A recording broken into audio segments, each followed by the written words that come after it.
우리나라 분들은 어디를 이렇게 가면 자기 이름 쓰거나 막 새기고 이런 거 잘 하잖아요. 그렇죠? 제가 만리장성에 갔을 때 케이블카 안에도 한국 사람 이름이 가득 쓰여 있었어요. 여기 지금 제가 찍은 사진은 아닌데 하여튼 무슨 온갖 이름들이 써여 있어요. 동주, 다영, 엄마 왔다 감 이런 것도 있고요. 동주, 다영이가 알았으면 자기 엄마는 얼마나 원망했겠어요. 또는 무슨 효진, 진양, 주원, 동국대 파이팅 이런 것도 있었습니다. 이거 동국대를 완전히 그냥 물매기는 사람들이죠. 하여튼 온갖 이름들이 거기 있어요. 여러분 이름 없는지 한번 살펴보시기 바랍니다. 근데 이제 이거는 사실은 이런 거는 또 좀 지우기라도 할 수 있는데 어떤 분들은 아예 그냥 새겨버리는 분들이 있어요.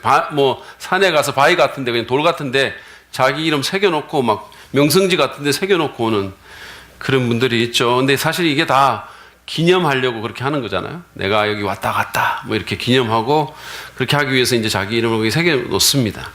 근데 여러분 오늘은 우리가 2015년도 마지막 주일이에요.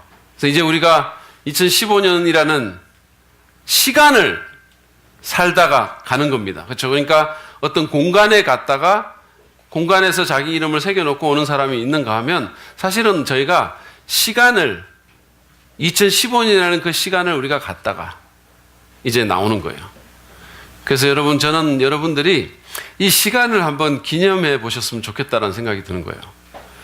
그래서 자기 이름을 새기는 것보다는 여러분들이 돌 같은 걸 하나 가져다가 거기다가 2015년도를 기념하는 어떤 단어를 하나 쓴다면 그렇게 하라고 한번 권해드리고 싶어요.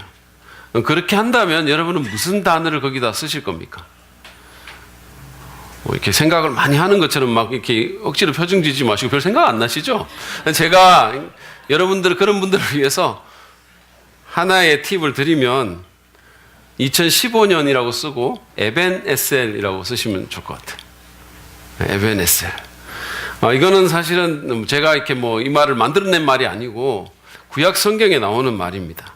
지금으로부터 약 3100년 전쯤 이스라엘의 선지자요 위대한 지도자였던 사무엘이라는 사람이 그 당시에 이스라엘과 계속 싸움을 했던 전쟁을 했던 블레셋을 패배시킨 후에 돌을 하나 가져다가 거기다 에벤에셀이라고 그가 썼었어요.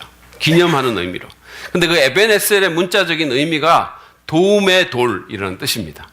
그래서 제가 여러분들이 그걸 써보라고 이렇게 얘기한 거예요. 히브리어로 쓸 필요는 없고 에벤에셀 이렇게 한번 써보라는 거죠. 2015년도. 우리가 2015년도를 돌이키면서 우리의 돌에 기념을 할 때 에벤에셀이라는 단어를 만약에 쓴다면 그 단어가 무슨 뜻인가를 아는 것이 굉장히 유익하겠죠. 그게 어떤 의미를 지니고 있었는지, 사무엘의 시대에 그게 어떤 의미를 지니고 있었고 우리가 그것을 지금 쓸 때 그게 내게 어떤 의미를 지니고 있는지를 생각해 보는 기회를 갖는 것이 굉장히 소중하다고 생각합니다. 그런 과정을 통해서 우리가 한 해를 보내고 또 새로운 해를 의미 있게 맞을 수 있을 것 같아요. 그래서 제가 오늘 사무엘상 7장 5절부터 14절 말씀을 중심으로 해서 이 에벤에셀의 의미를 좀 살펴보려고 합니다. 에벤에셀이 뭘까요? 에벤에셀은 먼저 우리의 구원과 승리가 하나님의 도우심 때문임을 기억하는 감사의 기념비입니다. 내가 경험했던 승리, 내가 얻었던 구원, 이 모든 것들이 하나님의 도움으로 됐다는 사실을 내가 기억하고 감사하는 감사의 기념비가 바로 에벤에셀이에요. 오늘 본문의 배경을 이렇게 보시면 그 사무엘상의 그 근처 지금 5장인데 4장 이렇게 그 2장부터 쭉 보면 배경을 보면 이스라엘이 굉장히 어려운 상황 가운데 있었습니다. 그들은 자기네들의 숙적인 블레셋에게 전쟁을 해서 패했습니다. 그래서 보병 3만 명이라는 엄청난 군인이 죽는 그런 대패를 했어요. 뿐만 아니라 어떻게 보면 이스라엘 사람들이 자기 목숨보다 더 소중하게 여기는 하나님 임재의 상징인 언약궤를 그 이방인들에게 빼앗겨 버린 거예요. 그것은 마치 하나님을 빼앗긴 것 같은 그런 느낌으로 그들에게 다가갔을 거예요. 거기다가 자신들의 영적인 지도자였던 제사장 엘리와 그 두 아들과 제사장 가족을 잃어버렸습니다. 지도자가 없어진 거예요. 거기다가 자기들의 영토도 블레셋에게 내어주었고 그래서 늘 블레셋을 두려워하면서 살아가는 그런 상황 가운데 있었던 것입니다. 그런데 오늘 본문의 10절, 11절 말씀을 보면 이게 완전히 반전되는 것을 볼 수 있어요. 그들은 자신들을 쳐들어온 블레셋을 완전히 박살을 내고 대패시킵니다. 그 전까지는 계속 당하기만 했는데 왜 그랬을까요? 어떻게 해서 그런 엄청난 승리가 있게 됐을까요? 그 변화가 어디에서 온 것일까요? 그들의 군사력이 갑자기 증강이 됐습니까? 아니면 어떤 탁월한 전략을 누군가가 개발하게 됐을까요? 아니면 뭐 어떤 군사적인 영웅이 갑자기 나타나게 됐습니까? 5절부터 10절까지를 보면 이 승리는 순전히 하나님의 도우심으로 오게 된 것을 볼 수 있습니다. 그러니까 사무엘이 계속 패배하는 이스라엘 민족들을 모아놓고 이게 사실은 군사적인 문제가 아니라 영적인 문제라는 사실을 깨닫게 하고 그래서 그들의 죄를 회개하게 만듭니다. 이거는 백성들의 죄 때문에 하나님을 섬긴다고 하는 그 사람들의 죄 때문에 전쟁에서 패배한 것이니까 그 죄를 회개하라는 겁니다. 그리고는 사무엘이 백성들의 그 죄를 위해서 그리고 백성들의 또 다른 승리를 위해서 온전한 번제를 드리면서 기도를 합니다. 그래서 그것에 대한 응답으로 승리가 오게 된 것입니다. 5절부터 11절 말씀을 한번 보시죠. 길지만 보겠습니다. 쭉 읽어 드릴게요. 세 번역입니다. 그때 사무엘이 이스라엘 사람들을 모두 미스바로 모이게 하였다. 그들의 죄를 용서해 달라고 주님께 기도를 드리려는 것이었다. 그들은 미스바에 모여서 물을 기르다가 그것을 제물로 삼아 주님 앞에 쏟아붓고 그날 종일 금식하였다. 자기네들의 그 마음을 하나님 앞에 고백하는 의미로 그리고 거기에서 우리가 주님을 거역하여 죄를 지었습니다 하고 고백하였다. 미스바는 사무엘이 이스라엘 자손 사이의 다툼을 중재하던 곳이었다. 이스라엘 자손이 미스바에 모였다는 소식이 블레셋 사람에게 들어가니 블레셋 통치자들이 이스라엘을 치려고 올라왔다. 이스라엘 자손은 그 소식을 듣고 블레셋 사람들을 두려워하였다. 그들이 사무엘에게 가서 주 우리의 하나님이 우리를 블레셋 사람의 손에서 건져내 주시도록 쉬지 말고 기도하여 주시기 바랍니다 하고 간청하였다.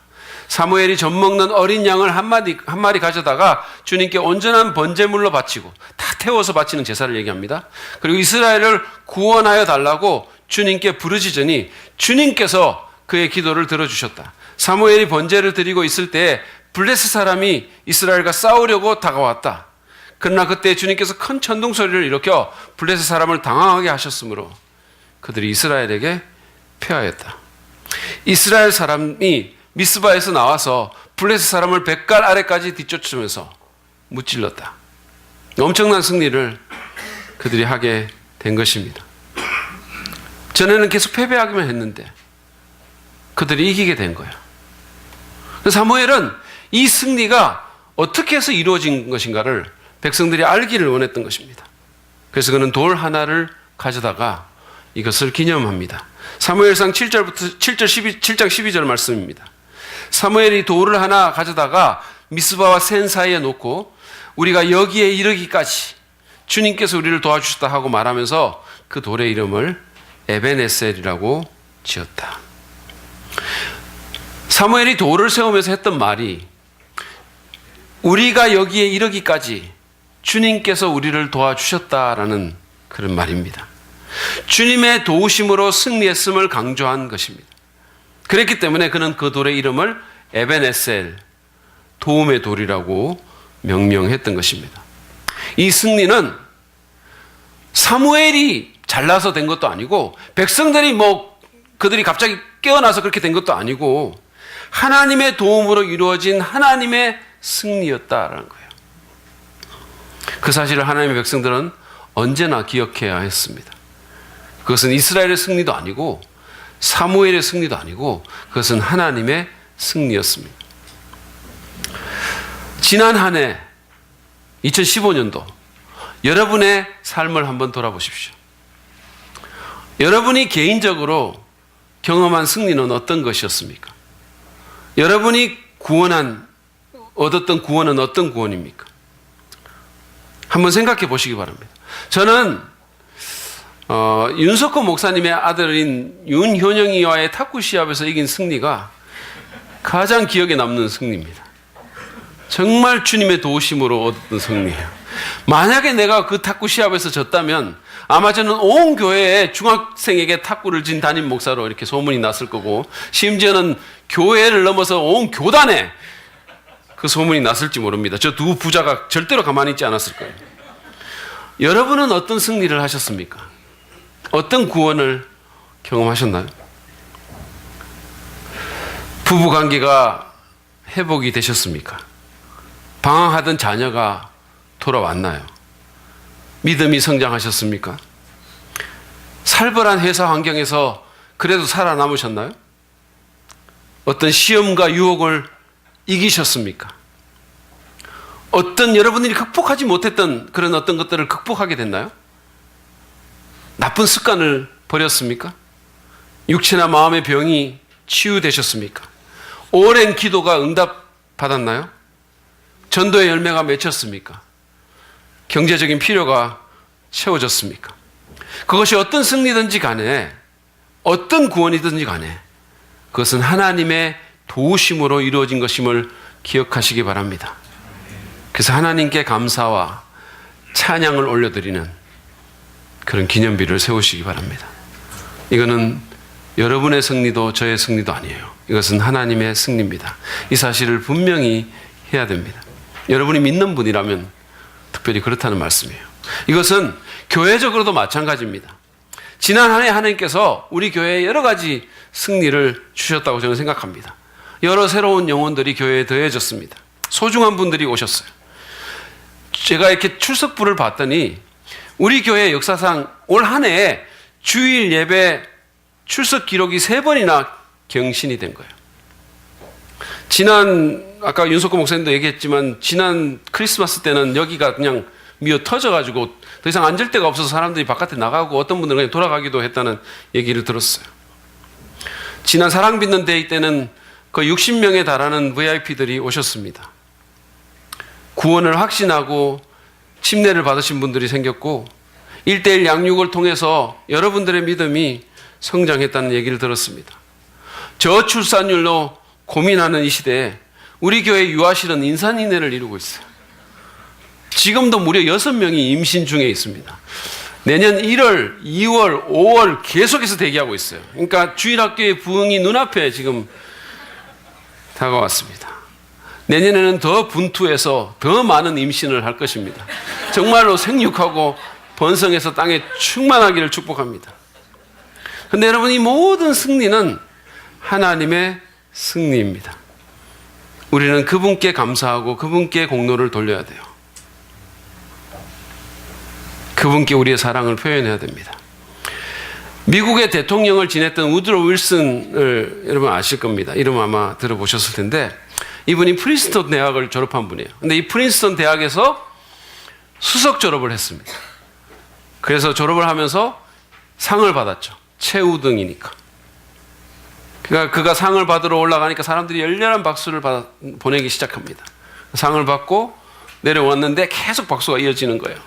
근데 자기 자리까지 갔는데 앉지를 않고 계속 가는 거죠. 사람들은 왜 저러지 하면서도 계속 박수를 쳤어요. 근데 이분이 머리가 하얗게 센 어떤 노파 앞에 멈춰 섰어요. 자기 어머니였던 겁니다. 그리고는 그 상을 어머니에게 주면서 어머니, 이 상은 어머니가 받으셔야 됩니다. 그렇게 얘기를 했어요. 어머니가 너무 감동을 해서 눈가가 촉촉해지고 사람들은 더 큰 박수를, 뜨거운 박수를 그에게 보냈다고 합니다. 우리가 하나님께 공로를 돌리고 그분에게 우리의 감사를 표현한다면, 우리의 생명을 있게 하신, 우리를 지금까지 이끄신 그 하나님께 우리의 감사를 표현한다면 하늘나라에서도 큰 기쁨이 있을 겁니다. 하나님도 아마 감동하실 것 같아요. 저는 이번 학기 이후에 학교에서 제가 이제 신학교에서 성신학생을 가르치니까 몇몇 학생들로부터 그런 메시지를 받았어요. 뭐 이런저런 가르침을 주셔서 정말 감사합니다.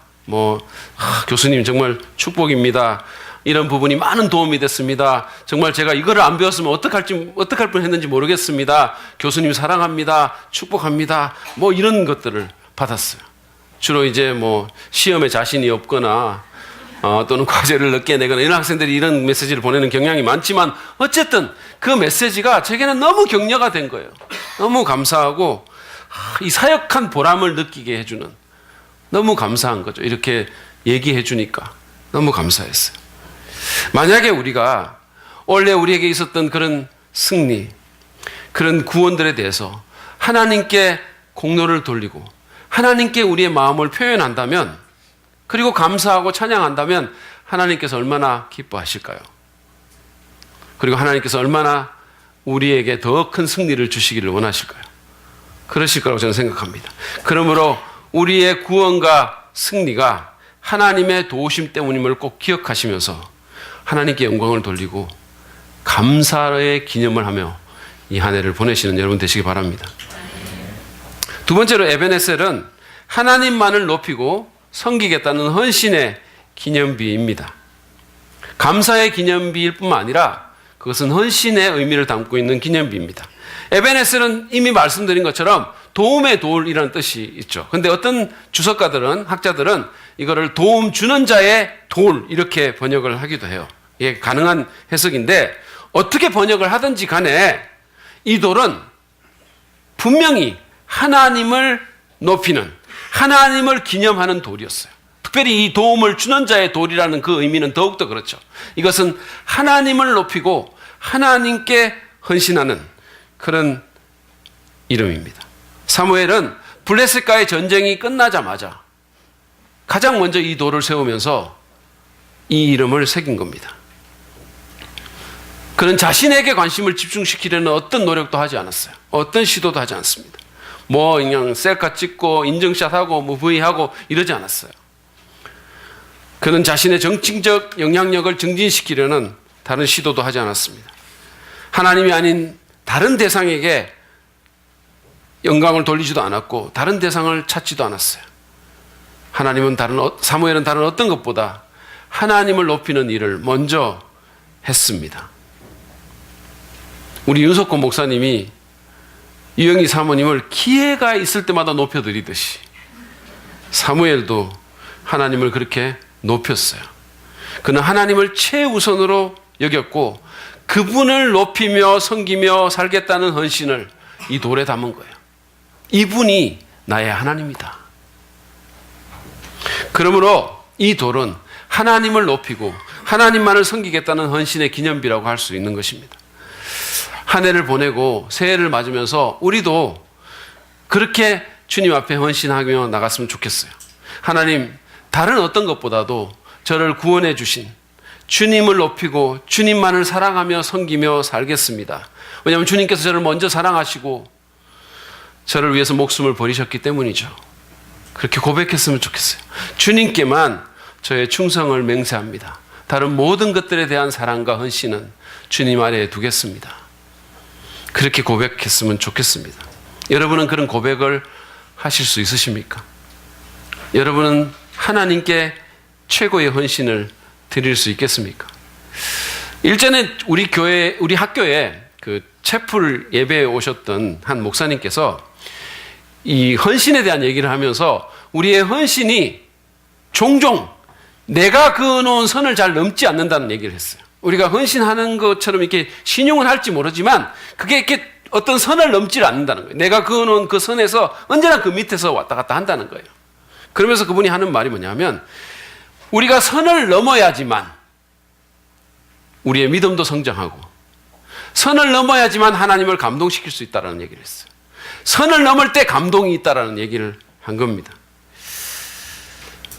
저는 이거를 얼마 전에 우리 신학생과의 어떤 에피소드에서 경험을 한 에피소드가 있는데 제가 이제 그 학교에서 강의를 하면서 영성 소그룹이라는 강의를 하나 한 게 있어요. 이거는 이제 사실은 뭐 아카데믹한 수업은 아니고 그냥 소그룹 같은 영성을 높여주는 그런 수업인데 이거를 다 하고 나서 이제 제가 학생들한테 짜장면 먹으러 가자고 얘기를 했던 거예요. 그래서 이제 기념으로 우리가 짜장면 먹으러 가자고 학생들 격려하는 차원에서 데리고 이제 짜장면 집에 갔습니다. 그러니까 학생들은 제가 이제 짜장면 먹으러 가자고 가볍게 얘기를 했으니까 그냥 짜장면만 먹을 줄 알았던 거예요. 그것이 그들이 그어놓은 선이었어요. 짜장면, 짬뽕 또는 볶음밥. 네, 오고죠. 제가 이제 근데 사실은 저는 학생들에게 그렇게 말은 했지만 중국집에 제가 전화를 걸어가지고 한 10명 정도가 갈 텐데 우리가 들어가면 테이블마다 하나씩 탕수육을 먼저 놔달라고 말을 하지 않더라도 딱 놔달라고 얘기를 했어요. 부탁을 미리 드렸어요. 그리고는 이제 우리가 중국집에 들어간 겁니다. 그리고는 이제 전부 제 눈치를 보는 거예요. 왜냐하면 제가 이제 메뉴판을 들면서 제가 뭐를 시키는가를 보고 있는 거죠. 왜냐하면 그래야지 또 거기 되니까. 그래서 제가 짜장면을 시켰어요. 짜장면, 간짜장도 아니고 그냥 짜장면을 그러니까 이제 곳곳에서 뭐 짜장면, 뭐 이런 식으로 나오는 거죠. 그러니까 학생들은 이제 자기들이 그어놓은 선에 이제 뭐 충족이 되니까 그러고 있는데 갑자기 탕수육이 들어오기 시작한 겁니다. 말도 안 했는데 황금색으로 찬란하게 빛나는 탕수육이 각 테이블마다 하나씩 놓여지기 시작한 거예요. 감동의 도가니탕이었었어요. 완전히. 학생들이 너무 감동한 겁니다. 탄성이 쏟아져 나갔어요.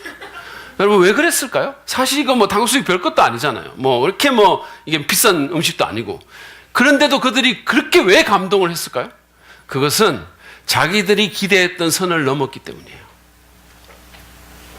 여러분 우리가 주님에 대한 우리의 헌신에서 우리가 선을 넘으면 그러면 주님도 감동하십니다. 그리고 다른 사람들도 감동할 거예요. 제가 이렇게 여러분도 아마 그거를 느끼실 텐데 제 신앙생활을 돌이켜보면서 이렇게 보면 정말 어떤 면에서 성장이 일어났던 진정한 성장, 신앙의 성장이 일어났던 것은 그게 어떤 이론 때문에 된 적은 한 번도 없었어요. 내가 뭐를 더 알게 됐기 때문에 꼭 성장이 일어난다거나 아니면 뭐 찬송 불러가지고 마음이 뭉클해서 성장이 일어나는 것은 없었던 것 같아요. 정말 성장이 일어났을 때는 내가 주님께 헌신하는 면에서 어떤 선을 넘었을 때 내가 이전까지 해보지 않았던 어떤 일을 해봤을 때 거기서 신앙의 성장이 일어나는 거예요. 그렇게 할 때 우리는 하나님이 어떤 분인가를 알게 되는 거예요. 여러분은 여러분을 구원하시고 사랑하시기 위해서 선을 넘어도 한창 넘으신 그 하나님께 얼마나 헌신하십니까? 얼마나 그분께 우리의 자신을 드립니까? 지금 대한민국에 있는 그리스도인들은 그 어느 시대의 그리스도인들보다 하나님께 헌신하기가 어려운 그런 상황에 있는 것 같아요. 우리는 편안함에 너무 길들여져 있어요. 거의 중독되어 있습니다. 그러니까 너무 편안함에 중독되어 있기 때문에 조금만 불편하면 참지를 못하는 거예요. 너무 우리가 불평을 많이 합니다. 너무 힘들다고 많은 말을 해요. 그리고 너무 우리에게 뭔가가 많기 때문에 주님이 없어도 우리가 살아갈 수 있을 것 같은 착각에 빠질 때도 너무 많아요. 너무 많은 걸 우리가 갖고 있는 거예요, 사실은. 예전에는 가난했을 때는 일용할 양식을 위해서 기도했는데 지금은 그게 이해가 안 되는 거예요. 왜냐하면 일용할 양식이 뭡니까? 너무 많은 음식들이 있는데 썩어서 버리는데. 그래서 하나님이 없어도 될 것 같다는 생각이 드는 거죠. 너무도 많은 유혹도 있습니다. 우리의 관심을 요구하는 수많은 일들이 있어요. 우리는 너무 바쁘고 할 일도 많고 즐길 것도 너무 많고 구입할 것도 너무 많아요. 조금만 부주의하면 우리는 하나님에 대한 우리의 헌신을 뒷자리로 미루기가 너무 쉬운 거예요. 그냥 하나님을 아예 그냥 저쪽으로 보이지 않는 대로 밀어놓는 그런 삶을 살기가 너무 쉽다는 겁니다.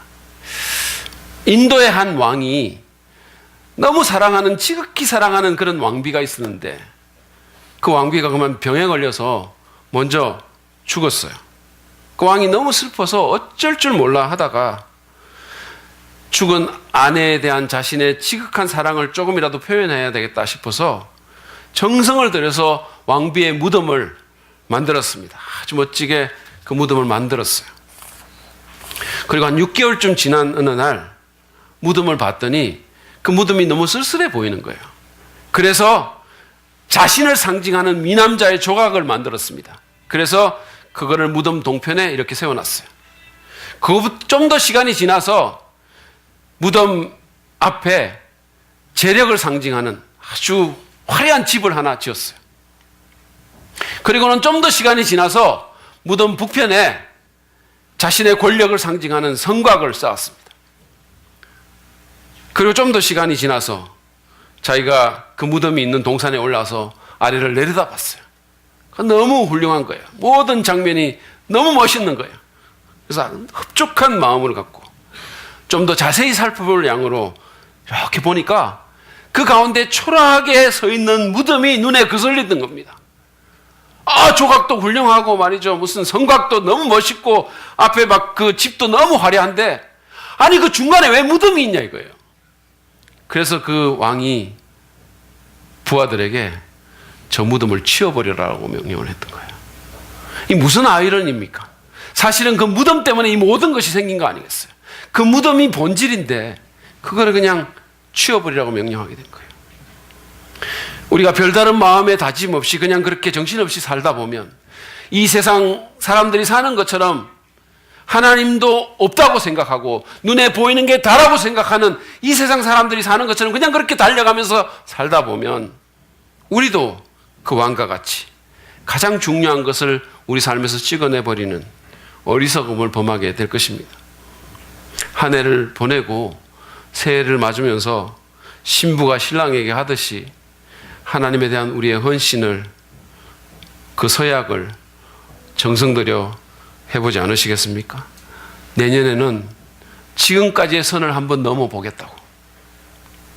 그래서 정말 한번 정말 내가 믿는 것처럼 한번 믿어보겠다고, 하나님을. 내년에는 정말 하나님께서 우리에게 하셨던 것처럼, 그분이 계산하지 않고 정말 막무가내의 사랑을 우리에게 퍼부어주셨던 것처럼 나도 한번 그렇게 주님을 사랑하도록 노력하겠다고 그렇게 결단하시기 바랍니다. 그렇게 하나님을 우리 삶의 첫 자리에 모실 때 하나님께서 감동하시고 우리의 믿음도 성장할 것입니다. 그리고 우리의 삶이 제자리를 찾게 될 것입니다. 그분에게 우리의 충성과 헌신을 드릴 때 그분께서도 우리의 삶을 의미 있고 가치 있게 만들 겁니다. 여러분 그거 아십니까? 우리가 하나님으로부터 지음을 받은 존재고 하나님과 사랑하면서 살게 만들어진 존재이기 때문에 하나님께 우리의 헌신을 바쳐드릴 때, 그럴 때 비로소 우리에게 창조의 목적이 이루어지게 되고, 그럴 때 우리가 정말 자연스러운 인간 존재가 되는 거예요. 그럴 때 모든 번민이 우리 마음속에서 사라지게 되는 것입니다. 그래서 2016년도에는 정말 하나님만을 섬기면서 살겠다는 그런 각오가 우리 삶 속에 이루어지는 일이 있기를 간절히 바랍니다.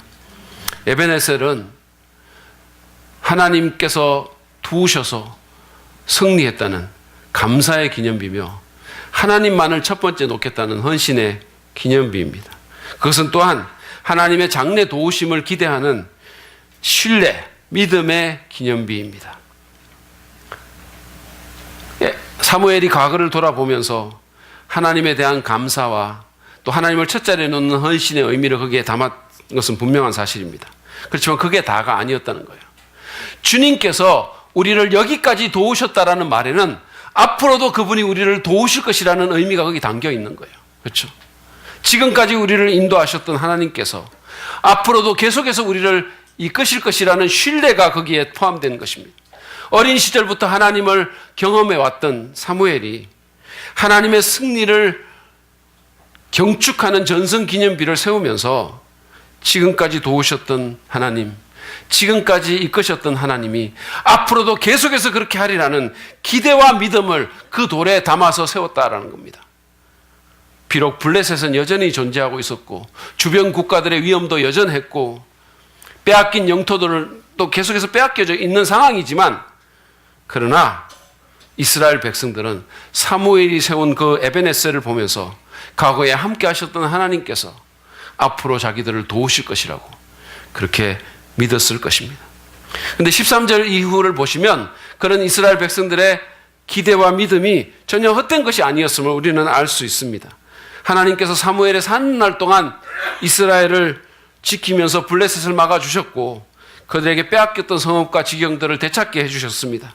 그리고 가나안 7족속 중에 가장 강력한 족속인 아모리 족속과의 평화도 이루게 해주셨어요. 13절 14절 말씀을 보시죠. 그래서 블레셋 사람들이 무릎을 꿇고 다시는 이스라엘 지역으로 들어오지 않았다. 사무엘이 살아있는 동안에는 주님의 손이 블레셋 사람을 막아주셨다. 블레셋 사람이 이스라엘에게서 빼앗아간 성읍들, 곧 에그론과 가드 사이에 있는 성읍들도 이스라엘에 되돌아왔으며 성읍에 딸린 지역도 이스라엘이 블레셋 사람의 손에서 되찾았다. 이스라엘은 또 아모리 사람과도 평화롭게 지냈다. 우리가 한 해를 보내고 또 새로운 해를 맞는 이 시점에서 저는 여러분에게 하나님에 대한 신뢰를 표현하는 그런 도를 한번 세워보라고 권하고 싶어요. 아니면 그것을 기념할 만한 어떤 의식을 한번 해보라고 제가 제안하고 싶습니다. 물론 다가올 미래에 대한 두려움이 분명히 있을 거예요. 불안하고 두렵지 않으십니까? 전혀 그렇지 않다는 표정으로 왜 저를 그렇게 쳐다보세요? 제가 부러운 줄 다 알고 있는데. 여러분 두려우시잖아요. 인정하세요. 왜 제가 아느냐 하면 저도 두렵고 불안하기 때문이에요. 정말 저도 두렵고 불안한 마음이 있습니다. 여러분도 아마 그러실 거예요. 혹시 직장에서 잘리는 것은 아닐까? 혹시 우리 애가 탈선하는 것은 아닐까? 힘들게 다이어트 했는데 내년에 요요되는 거 아닐까? 이렇게 힘든데, 경제가 힘든데 내 사업이 제대로 될까? 내 미래는 어떻게 될까? 올해는 그래도 하나님의 은혜로 근근히 버텼지만 내년에 내 신앙을 계속해서 유지할 수 있을까? 빼앗겼던 인생의 영역들을 과연 회복할 수 있을까? 내 꿈을 이룰 수 있을까? 여러 가지 아마 두려움이 있을 거예요. 저는 사실은요, 멀리 생각할 것도 없이 이번 주, 다음 주에 불안과 두려움으로 가득한 거예요. 송구영신 설교, 신년 설교, 특세 설교 과연 할 수 있을까? 영향력 레시피라고 광고는 해놨는데 이거 어떻게 할까? 매일매일 설교하면서 버틸 수 있을까? 학교에서 지금 학기 끝나고 채점하는 거, 번역 맡은 거, 논문 쓰는 거 이거 다 할 수 있을까? 신년 사역계획 세우는 거 할 수 있을까? 너무 불안해요. 너무 두려워요. 정말로 아몰랑 그러고 싶어요. 아몰랑 그러고 막 어디 숨고 싶어요. 너무 두려워요. 여러분, 사무엘이 그랬던 것처럼 하나님 바라보시기 바랍니다. 그렇게 해야 됩니다. 그럴 때 우리가 우리의 불안과 우리의 두려움에서 벗어날 수 있어요. 주변의 블레셋이나 가나안의 족속들처럼 위협적인 상황을 먼저 보지 말고 빼앗긴 영토와 같은 불가능한 것들에 그 현실에 시선을 고정시키지 말고 지금까지 인도해 주셨고 도와주셨던 하나님을 바라보면서 그분을 신뢰하는 우리가 되었으면 좋겠습니다. 저는요, 사실은 이걸 제가 뭐라고 얘기하냐, 기억요법이라고 얘기를 해요. 근데 불안하고 두려울 때마다 저는 기억해요. 하나님께서 나를 예전에도 이런 상황에서 승리하게 해주셨는데, 옛날에도 특세 설교 맨날 하면서 어쨌든 지나가게 만들어 주셨는데, 성도들은 기억할지 안 할지 모르지만 어쨌든 그렇게 해주셨는데, 어쨌든 하나님께서 기가 막힐 웅덩이와 수렁에서 나를 건져 주셨는데, 지금까지 먹이시고 입히시고 이끌어 주셨는데 앞으로도 그러시겠지. 그 기억을 하면 마음이 편해져요. 여러분도 그렇게 기억해 보시기 바랍니다. 그 하나님께서 앞으로도 여러분을 가장 선한 길로 인도해 주실 것입니다. 여러분의 사는 날 동안 하나님의 손이 여러분을 도와주실 것입니다. 여러분, 어차피 인생은 우리 힘만으로 못 살아요. 어떻게 우리가 이 힘든, 이 거친 인생을 우리 힘만으로 우리가 완벽하게 컨트롤하면서 살아갈 수 있습니까? 가수인 박진영 씨가 말했던 것처럼 내 심장 박동 하나도 내가 컨트롤 못하는데 어떻게 내가 내 인생을 컨트롤합니까? 말이 안 되는 얘기잖아요. 그러므로 여러분, 하나님께 맡기십시오. 하나님을 신뢰하십시오. 하나님을 의지하십시오. 그분은 우리가 기댈 수 있는 든든한 반석이십니다. 특별히 그리스도인으로서 하나님의 능력과 임재가 없이 우리가 성공적인 삶을 살 수가 없습니다. 우리에게는 그분의 손길이 너무 필요합니다.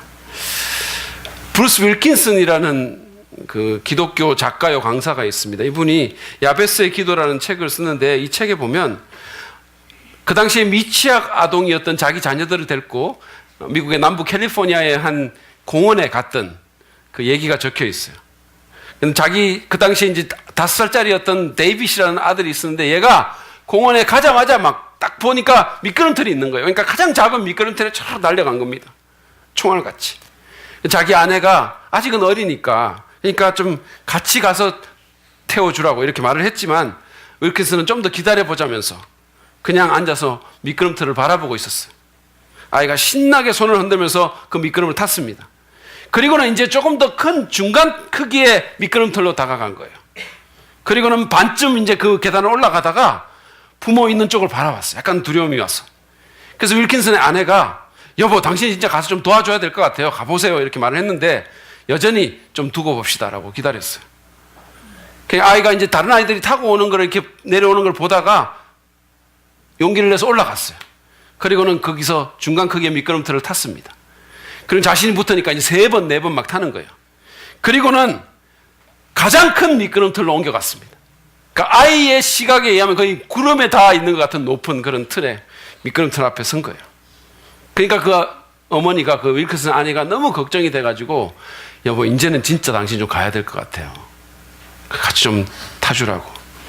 근데 이제 이분이 계속해서 지가 계속 지 혼자 타려고 하잖아. 그러니까 좀 놔둬봅시다. 그래서 계속 기다렸어요. 그러니까 이 미끄럼틀에 도착한 애가 이렇게 보다가는 자기 아빠를 다시 봤어요. 그리고는 큰 소리로 아빠! 라고 불렀어요. 근데 이분이 못 들은 척 하면서 딴 데를 쳐다보고 있는 거예요. 그래서 이제 이 아이가 하나하나 이렇게 올라갑니다. 근데 한 3분의 1쯤 가다가 완전히 멎어버린 거예요. 더 이상 올라가지도 내려가지도 못하는 상황 가운데 처한 거예요. 밑에서는 막 계속 올라가라고 뭐하냐고 막 아이들이 채근을 합니다. 10대 아이들은 신나게 타고 내려오는데 얘는 막 얼어붙어 있는 거예요. 그때 윌킨슨이 미끄럼틀로 다가간 거예요. 그리고는 아들아 라고 불렀어요. 그러니까 아빠, 나랑 같이 미끄럼 좀 타줄 수 없어요? 라고 애가 부탁한 겁니다. 왜? 그랬더니 이 애가 이렇게 얘기했다는 거예요. 아빠, 미끄럼틀이 제겐 너무 높아요. 그래서 그 미끄럼틀에 올라가서 그 아이를 안고 정말 구름에서 이렇게 내려왔다는 겁니다. 그 얘기가 거기 적혀 있어요. 여러분, 인생은 우리 혼자서는 감히 도전할 수 없는 그런 큰 미끄럼틀 같아요. 너무 위험하고 불안합니다. 어떤 일이 벌어질지 우리가 예측할 수가 없는 거예요. 윌킨슨의 아들처럼 우리는 우리의 하나님 아버지께 우리의 양랑한 자존심이나 우리의 생각들을 내려놓고 하나님, 혼자서는 못하겠습니다.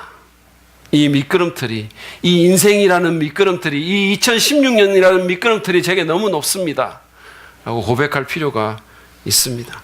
그러면 하나님께서 우리를 품에 안으시고 우리와 함께 그 미끄럼을 타주실 것입니다. 그러면 그것은 더 이상 두려운 것이 아니라 오히려 신나는 경험이 될 수도 있을 것입니다. 그러므로 여러분, 하나님을 온전히 의지합시다. 전능하신 분, 우리 인생을 쥐고 계시는 분, 어떤 역경도 통과하게 만들어 주시는 분, 그 하나님을 의지합시다. 내 생각이나 지혜를 의지하려고 하지 말고 그분의 말씀과 그분의 능력을 신뢰합시다. 무엇보다도 기도하는 우리가 됐으면 좋겠습니다. 여러분, 기도하지 않는 것은요, 하나님을 신뢰하지 않는다는 표시예요. 여러분이 말로 어떤 말을 하실지는 모르겠지만 내가 진짜로 하나님을 신뢰하는지 아닌지를 가장 정확하게 나타내는 표식이 뭐냐면 내가 얼마나 기도하는가라는 거예요. 내가 아무리 하나님 믿는다고 말하지만 내가 실제로 기도하지 않는다면, 내가 정말로 무릎을 꿇고 하늘의 하나님께 내 사정을 알리지 않는다면 그 사실은 우리가 하나님 별로 신뢰하는 거 아니에요. 그러므로 더 간절히 기도합시다. 기도의 시간을 더 늘려나갑시다. 기도에 열심히 나와서 기도합시다. 특별히 신년 특세에 나와서 하나님께 2016년도도 내가 주님을 의뢰한다고 좀 말씀드립시다. 그래서 그분을 신뢰하면서 2015년을 보내고 새로운 해를 맞는 우리가 되기를 바랍니다. 제가 앞에서 말씀드린 것처럼 오늘은 12월의 마지막 주입니다.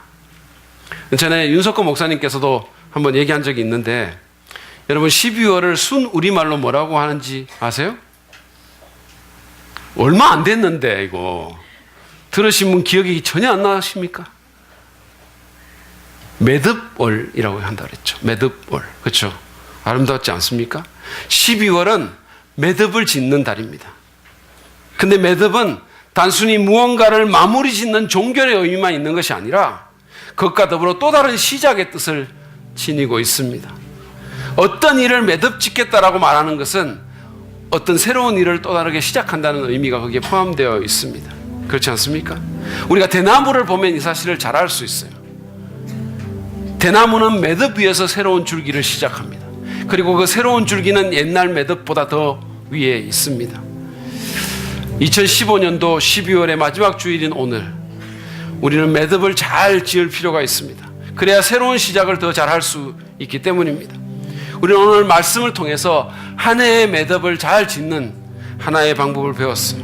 그것은 한 해를 돌아보고 장래를 바라보면서 하나님께 감사와 헌신과 믿음의 기념비를 세우는 것입니다.